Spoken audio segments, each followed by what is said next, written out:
पहले के बराबर हुआ।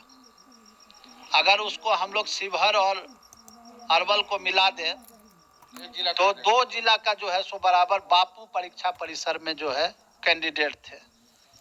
आज तक के इतिहास में इस तरह से क्वेश्चन बुकलेट निकाल के, आंसर शीट निकाल के, OMR शीट निकाल के एग्जाम के दौरान रोड पर नहीं निकला था। अभी तक नहीं हुआ था। इस तरह का अभी तक नहीं हुआ।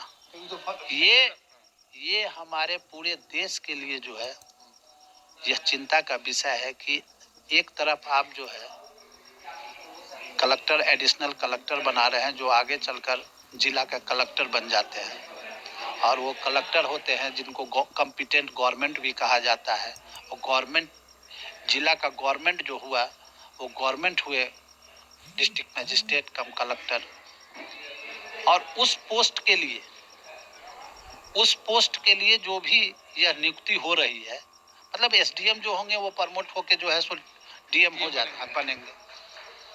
तो इस तरह का पोस्ट के लिए जब नियुक्ति करना है तो इस तरह से कैसे कर सकते हैं?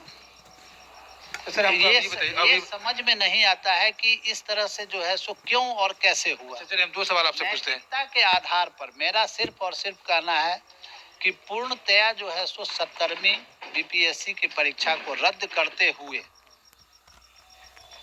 सरकार इसमें संज्ञान ले, और संज्ञान लेके नियुक्ति को, ये पूरे जो भी बचे हुए कैंडिडेट हैं जिन्होंने कहा कि हमारा फॉर्म नहीं फिलअप किया गया, उनका फॉर्म फिलअप कराया जाए, और फॉर्म फिलअप करा के पूरे का पूरा जो है सो परीक्षा को रद्द किया जाए।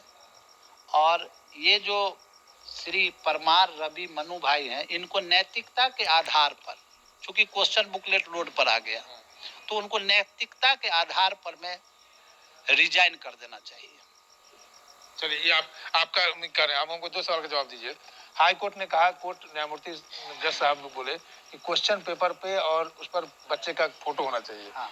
अवहेलना किए आयोग, अब अवहेलना किए, अगले बार से ये पालन करेगा इतने क्वेश्चन, मेरा बजट इतना खराब हो जाएगा, इतना पैसा खर्च होगा, तो इसमें अब दोषी, इस पर कोई कार्रवाई हो सकती है? आयोग के ऊपर कोर्ट संज्ञान ले सकता है?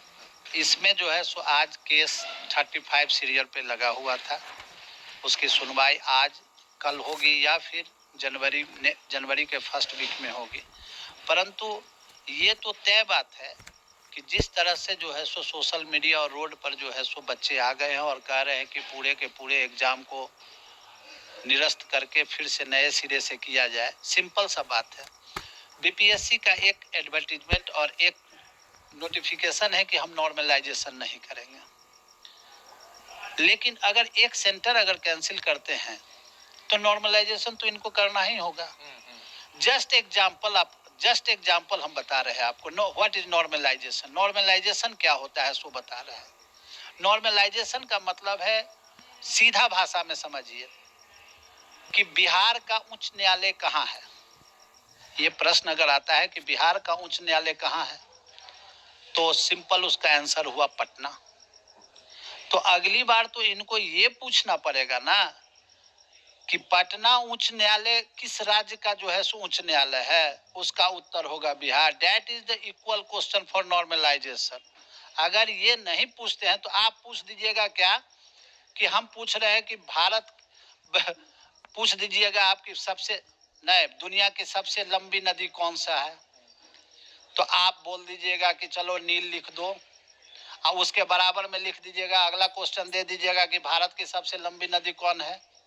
तो हम तो लंबी नदी पूछबे किए, चाहे विश्व का पूछ दिए चाहे भारत का पूछ दिए, लेकिन दोनों का अलग अलग है, अलग अलग होगा। अगर बिहार के बच्चे से हम पूछेंगे बिहार की राजधानी कहाँ है तो पटना, आप पूछिएगा राज्य का राजधानी पूछे, आप पूछ दीजिएगा कि चलो ठीक है मणिपुर का राजधानी बता दो, तो नॉर्मलाइजेशन तो करना पड़ेगा। आप बोलिएगा नॉर्मलाइजेशन हो गया कि हाँ दोनों तो राज्य का राजधानी हम पूछ रहे हैं, तो ये है नॉर्मलाइजेशन। क्यों करेंगे नॉर्मलाइजेशन? चलिए, मतलब आपके अनुसार BPSC आयोग के जो चेयरमैन है परमार साहब, उनको इस्तीफा दे देना चाहिए? उनको नैतिकता के आधार पर रिजाइन और एग्जाम को कैंसिल कर देना चाहिए? हाँ पूरे। चलिए, आपने सुना 70वीं मेरा सरकार से अपील है कि आप सबसे पहले जो है सो हमारे चेयरमैन सर को रिजाइन कर देना चाहिए नैतिकता के आधार पर।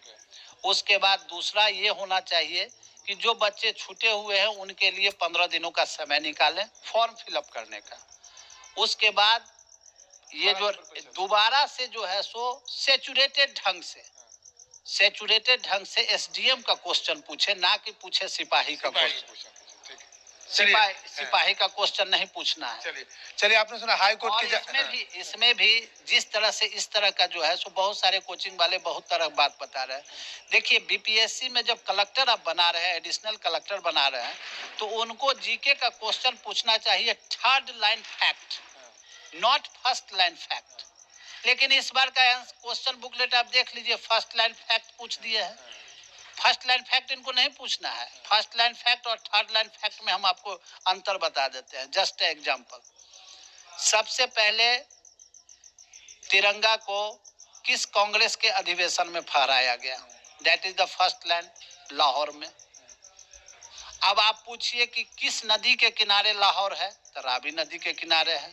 अब स्पेसिफिक डेट जब आप पूछ देंगे तो that is the third line fact. इसलिए थर्ड लाइन फैक्ट क्वेश्चन इस तरह से सेचुरेटेड होना चाहिए कि कलेक्टर का क्वेश्चन होना चाहिए, ना कि सिपाही का। हाँ, चलिए आप सुने जाने माने वकील हाई कोर्ट के रोहित जी, इन्होंने कहा साफ कहा कि नैतिकता के आधार पर बीपीएससी चेयरमैन परमार साहब को इस्तीफा दे देना चाहिए। दूसरा टॉपिक ये है कि जिस तरह से बापू परीक्षा परिषद से क्वेश्चन बाहर हुआ, ये सरकार के ऊपर, आयोग के ऊपर एक मतलब कि अवहेलना है। ये उनको अपने उस पूरे परीक्षा को, पूरे बिहार में होने वाली परीक्षा को कैंसिल कर देना चाहिए। जो विद्यार्थी बचे हुए तकरीबन 80,000 विद्यार्थी जो जब फॉर्म नहीं भरे, उनको फिर से दोबारा मौका दिया जाए फॉर्म भरने का, और फिर से री एग्जाम लिया जाए। री एग्जाम लेकर के जो एसडीओ बनने के लायक question, third fact question, third line fact जो होता है, उस आधार पर आप क्वेश्चन पूछे ताकि लगे विद्यार्थी को कि हाँ भाई हम एसडीओ या एडीएम बनने वाले, उस तरह का सवाल आपने पूछा है और एग्जाम देकर निकले तो उनको लगे कि हम एग्जाम देकर निकले हैं, ना कि आपको ऐसा ना लगे, एहसास हो कि आप